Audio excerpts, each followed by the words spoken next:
열의에 찬 강의.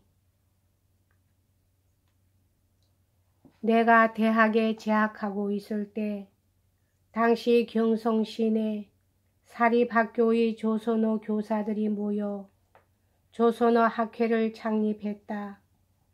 이 학회의 목적은 한 달에 한 번씩 조선어 교사들이 모여 조선어 교육에 있어 제반의 문제점을 토론하고 새로운 연구 발표의 기회를 찾자는 것이었다.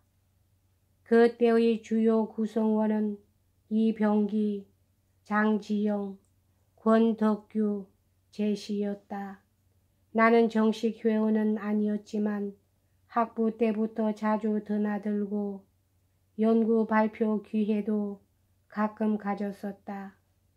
졸업 후 나는 정식 회원이 되었고 곧 간부 회원이 되었다. 그때 조선어 학회는 한걸이란 4,600 판의 잡지를 발간하였다.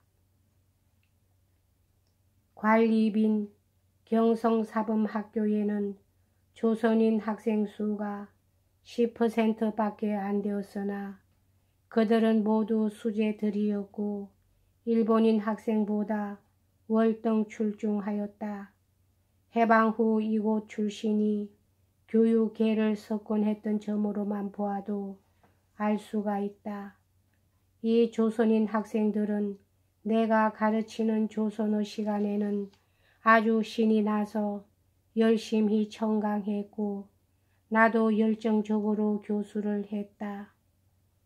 내가 부임하기 전에는 유필근 씨라는 노인이 우리말을 가르쳤으나 옛날 서당에서 한문 교습을 시키듯 해서 학생들에게 별로 인기가 없었던 모양이었다. 그러나 대학을 간 나온 나는 정열도 있었거니와 새로운 언어학 이론에 근거한 훈민정음의 우수성을 설명하여 은근히 민족주의적 감정을 고취하니 그들이 부쩍 흥미를 가질 수밖에 없었다. 이 학교에는 여러 가지 과외 활동이 있었으나 조선어 과만은 이것이 없었다. 내가 부임한 후 조선어 연구회란 것을 만들었다. 여름 방학이 되어 나는 조선인 학생들에게 방언 채집을 숙제로 내어주었다. 조선인 학생들은 참으로 성실하고 열성적이었다. 그들 중에 글씨 잘 쓰는 사람이 또한 적지 않았다. 개학 후 방학 중에 전교생이 해온 숙제를 정리하여 학예회 때에 전시했다. 그 중에 조선어 연구회원이 해온 작품이 가장 스페이스를 많이 차지했고 볼품도 있었다. 특히 그들이 만든 조선어의 방언 분포 지도는 과연 장관이었다. 일본인 교사들은 당황했다. 특히 그 중에도 교두인 가와노 씨는 이 사건을 계기로 나를 눈의 가시처럼 생각했다.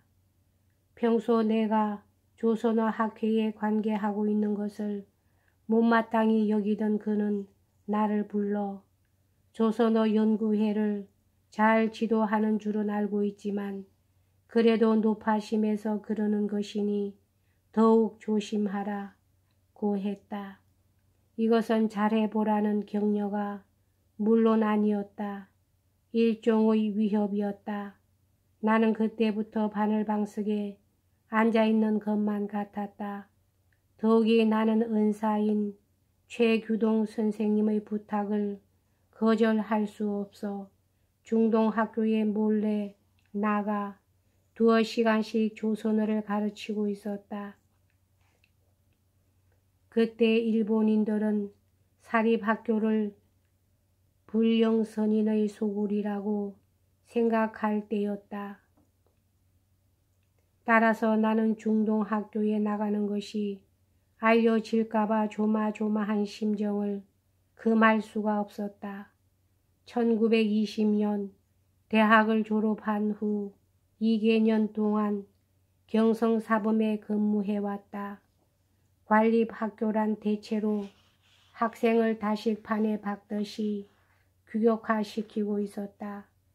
나는 이화여자 전문학교로 자리를 옮겼다. 당시 이전은 정동에 있었다. 이전에는 문과와 가사와 음악의 세 과가 있었다. 문과란 말하자면 김치의 석박지와 같아서 국문학, 영문학의 전공 분야를 통틀어 가르치는 곳이었다. 이전에 있을 때는 고 김상용 형의 우정을 잊을 수가 없다. 김 형은 나의 일생을 통하여 둘도 없는 가장 막역한 친구였다. 팔방미인이라고 오해를 받을 만큼 인품이 원만하고 다방면의 재주를 다 갖춘 사람이었다. 그의 전공은 영문학이었으나 당시 그는 이화여전의 문과 과장의 일을 맡아 비범 한수안으로 사람들을 통어하였다. 김군과 나는 만나기만 하면 피차 유머로 응수하곤 했다. 나에게 조핵공이라는 별명을 지어준 것도 김군이었다. 김군은 나보다 4, 5년 연하였으나 나보다 먼저 이전의 문과 과장을 역임했다. 호를 월파라고 하여 서로 다정하게 이럴 데 없는 사이였는데 부산 피난시 객사에서 그만 애석하게도 저 세상으로 가고 말았다. 1932년 10월 28일 조선어 학회에서는 맞춤법 통일안을 제정했다. 그 후 학위 방학을 이용하여 각 지방에서 한글 순회 강연회를 개최하였을 적에 나도 이에 참가하여 맞춤법 제정의 목적에 관한 강연을 하기 위해 광주, 순천 등 지방으로 갔었다. 강연은 대단히 성황이었고 청중들의 열성에는 그저 감복할 뿐이었다. 우리는 훈민정음 제정 당시의 동기와 목적을 들고 철자법이 제정되어야 할 필요성을 역설하여 민족주의적 감정에 불을 질렀다. 강연의 성과가 대대적으로 선전되자 일경은 차차 단속하기 시작했다. 강연 제3년째는 드디어 중지를 당해 내가 해주의 강연을 끝내고 평양에 갔을 때 강연도 하지 못한 채 그대로 돌아온 사실이 기억에 남는다. 철자법 개정 후에 또 다른 과제는 표준어 사정과 외래어 표기법 통일안의 제정이었다. 이것은 모두 조선어 사전 편찬을 위한 준비 과정이었다. 표준어 사정은 한층 어려운 사업이었다. 그래서 표준어 선정원 40여 명 가운데 반수를 서울 출신으로 정하고 나머지는 각 도의 인구 비율에 따라 위원수를 결정했었다. 그 후 조선어 사전 편찬위원회가 발족했다. 100여 명의 발기인으로 성대한 발회식을 갖고 취지문을 채택했다. 사회 각교의 격려와 찬사가 빗발치듯 했다.